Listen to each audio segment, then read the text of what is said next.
Hi, this is Dr. Nishi from the Amritam, and today is the Brain Tumor Awareness Day.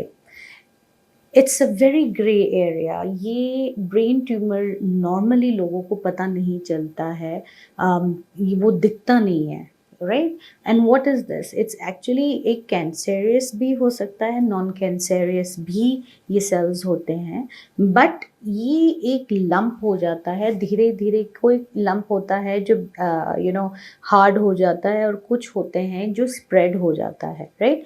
जो spread होता है वो हमारे लिए सबसे डेंजरस होता है, क्योंकि वो कैंसरियस ट्यूमर की तरफ हम जाते हैं।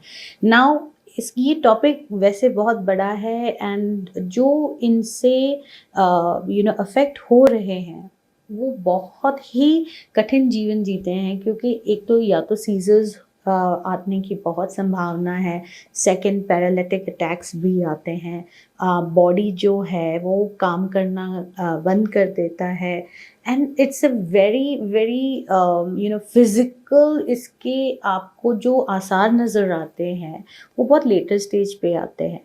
So I would want you to support any of the organizations जो ये ब्रेन ट्यूमर के ऊपर रिसर्च कर रहे हैं। ये हमारी जिम्मेदारी बन जाती है फॉर नेक्स्ट जनरेशन कि उनको वो डिफ़िकल्टी ना फेस करनी पड़े जो आज के पेशेंट्स को डिफ़िकल्टी फेस करनी पड़ रही है, कि जहाँ पे कुछ ट्यूमर के लिए कोई इलाज ही नहीं है। So I want to thank all the doctors, all the researchers जिसने भी इस फील्ड में काम किया है। I want to say a big thank you for saving lives of people, and we as a general public should be aware that ये brain tumor ये कोई छोटी बीमारी नहीं है, और ये बहुत सारे लोगों को अफेक्ट करती है, and it is not just for the grown up.